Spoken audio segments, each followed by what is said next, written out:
Astros are 1 out away here in Game 7.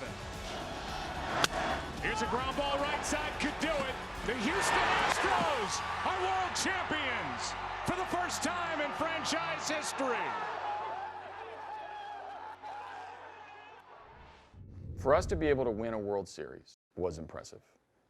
First time in franchise history. For us to do it in 2017, which was predicted, but in the face of a hurricane that destroyed a city, in lifting ourselves out of that 10-year rut of really not doing a ton right. Yes, we made the playoffs in 15. We didn't make it in 16. We come to 17, and we win the World Series. Like that, it is what movies are made about. It's what books are written about.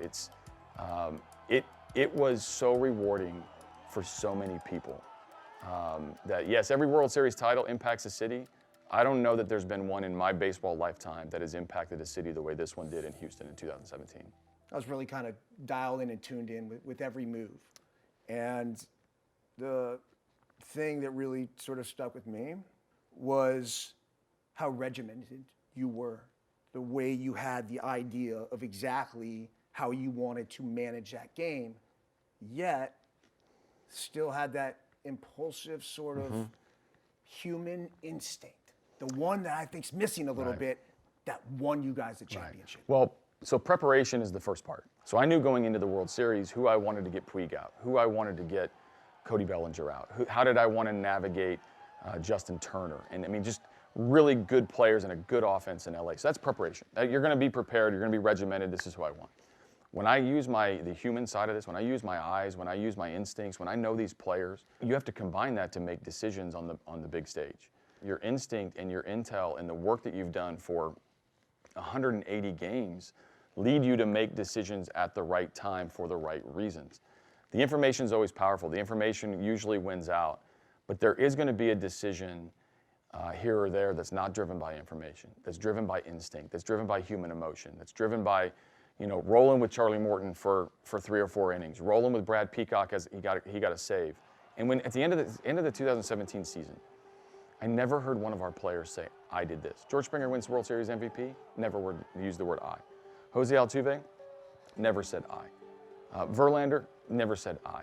We did it. We did it as a group. And that when we took that trophy back to the city, and you ride through the streets of Houston and you're raising that trophy so that the 1 million people that are in the streets of Houston can see it, that's when you feel that we did it. We did it for them, and we did it for us, and that banner, that flag, that gold banner at Minute Maid will hang forever. Going through the experience that you did in 2017, I got to imagine that when you're hoisting that World Series trophy up there, did you think about your dad? I did. It's the first thing I did on the stage. I'm on this stage after the World Series. This stuff you watch on TV, you never really think you're going to be a part of it. And before the ceremony started, before they're going to give you the trophy, and before you're going to have that moment, the fans are rallying around the stage, and you're always looking for your family and looking for people that matter to you, and they have a great picture of me just looking up to the sky. That was a moment that no one could ever take away from me. We had just won the World Series. That moment is probably the single moment I cherish the most in my baseball career. Having gone through what I'd gone through, losing my father, to getting hired, one of the bigger moments in my career in Arizona, to getting fired, one of the lowest moments in my career, to hoisting the World Series trophy as a manager when no one thought we could do it. I shared that with my dad. How long do you want to do this? When you win the way that we've won in Houston, it makes you want to do it forever. How long I do it, where I do it, is up to the baseball gods. I want to be in Houston as long as Houston will keep me. As long as I still have the passion to lead players and to lead men and to lead a World Series team. Last season, 9, Mark Marquez left Stanford after just a historical run. There was a ton of talk about you becoming the next Stanford coach. Right. Do you ever think about it? Yeah, of course. I mean, there's nothing more powerful than having your alma mater talk about you, right? You have a chance to go. Every time I go back on campus, I get that same feeling of the first time I ever got on campus and how much I love it there, how much it's my happy place, how much I relax there, like I feel at home. You have that feeling of being at home. As soon as there were rumblings that Nine was going to retire, everybody acted as if it was that I'd have an opportunity to go there. The trouble with that is I was leading the best team in baseball. Yeah, and I had the ultimate job. You had the ultimate job. And I will always have a soft spot in my heart for Stanford. I would never close the door on something ever happening there because I love the university. I love what it's done for me. But timing is everything. And when Dave Esker got the job, I was happier for him than I would have been for myself had circumstances been different. You ready to take a trip down memory lane? Sure. Let's do it. Okay. Well, here we are in the Pac-12 living room that is dressed up with all AJ.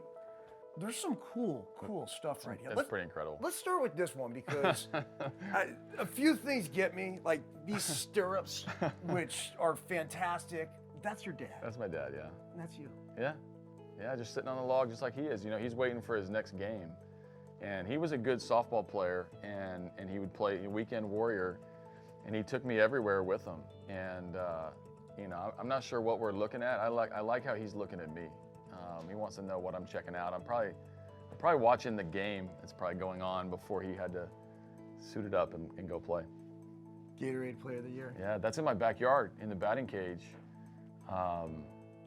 Yeah, that's my game look. I'm ready to play. Dude, you look like you're ready to that. Look like you're ready. That's a young face. That's a young face, and I always rock the Rawlings glove. I wanted to practice every day. I wanted to practice every day I could. This right here. Yeah, it's at the parade. That's the parade, right?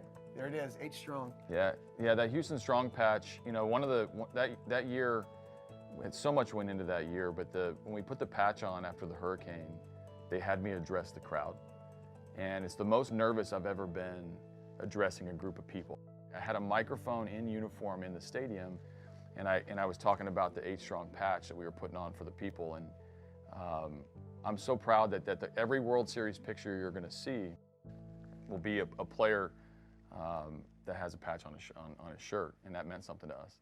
You gain life perspective when you go through something like that, and all we were is entertainment. We were just people's escape from their everyday. There's great pictures of people watching our games in living rooms with no drywall or no walls or barely any electricity. But the fact that no matter what you went through, no matter what you had go on with your family during that hurricane, that meant something to that Astros jersey with the 8 strong patch meant something to them. All right, the final two over here. Look at this young Bill Hard. You ready? You're ready to take the world by storm, huh? A little big jersey, but I'm ready. I'm gonna probably catch it with 2 hands. I'm eager. I'm anxious. I'm ready to go. I got the kicks. Look at my kicks. See, you got more style than you do now. It's all right. This one right here. Yeah. One of our many overlaps in our career. But I'm reaching. You either scored a run, you probably went deep. Maybe you stole second on your own and scored on a single. You're not dirty, not on the backside at least. 2 young studs right there. Going forward, what's next? Hopefully another World Series. You win one, you want to win another one. I'm in a really good place, and professionally, personally, I just want to keep doing my thing. Keep living the moment. Thank you, brother.